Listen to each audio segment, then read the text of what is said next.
New buildings for ancient ships don't always have the easiest ride.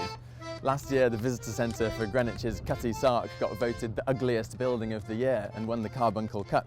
It was described as putting the ship in a throttle and defiling the very thing it set out to preserve. Lurking behind me, looking like a cross between a UFO and a luxury yacht, is the new £35 million home for the Mary Rose Museum. It's described as England's answer to Pompeii and contains thousands of artefacts from Tudor times. Let's see if its architects have fared any better. So Chris, could you tell us a bit about the form of the building and where the original idea came from? Well, the geometry of the building really relates to the Mary Rose itself, the shape of it. It's actually a toroidal geometry. It's trying to create a minimum enclosure, if you like, around the ship itself. But it also relates to the dry dock which it's sitting in, which is a scheduled ancient monument. And have you mimicked any of the same shipbuilding techniques in the construction of this shell? Yes, well, the cladding of the building was a challenge in its own right to find the right materials.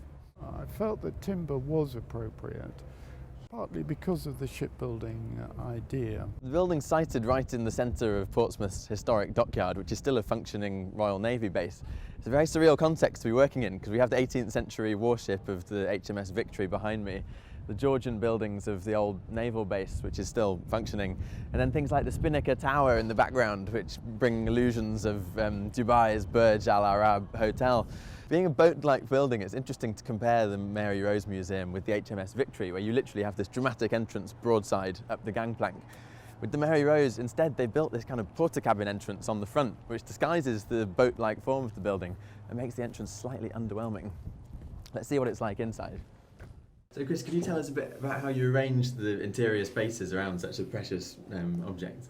Well, the hull of the Mary Rose has been here for 30 years and it hasn't moved.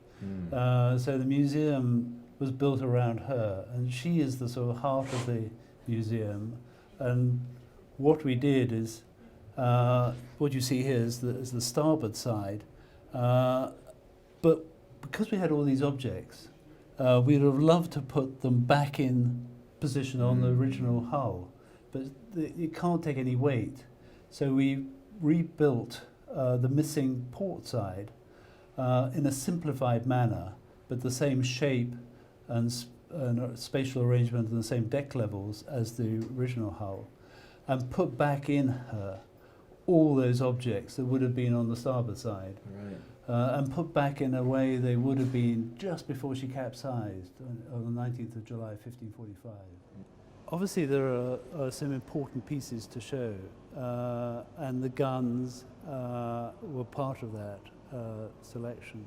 But it's also all the personal objects that belonged to individuals. But she was a fighting ship, and she had weaponry from the longbow and all the arrows to the latest guns, and this is probably one of the finest guns in the collection. Because this is such a fine object, whereas although we've got the original gun carriage for this gun, it would have, if we'd put it on the original carriage, it would have had to been protected. So we built this acrylic copy, which is probably the only acrylic gun carriage in the world. But it is so special because you can start to understand how the gun carriage was constructed.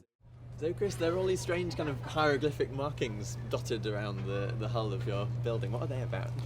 Well, it was part of the mystery of the architecture, if you like, to have some intriguing references as to what's going on inside the building. And these are the typical graffiti which were used by the sailors as a sort of tag because most of them were illiterate, they couldn't write. They had their own mark which they would place on all their possessions, and you see that particularly on the wooden plates and cups inside, but all their boxes and possessions have their own tag on them. I thought it would be rather intriguing to place them on the outside of the building. So Chris, I mean, a lot of architects are interested in boats and the kind of nautical references, but do you have a particular personal interest in this project? Yes, I do. I think I'm a marine archaeologist as well as an architect, and obviously this project is effectively the outcome of an extraordinary archaeological excavation that was carried out in the 70s. And being associated with it has been an extraordinary, very special adventure.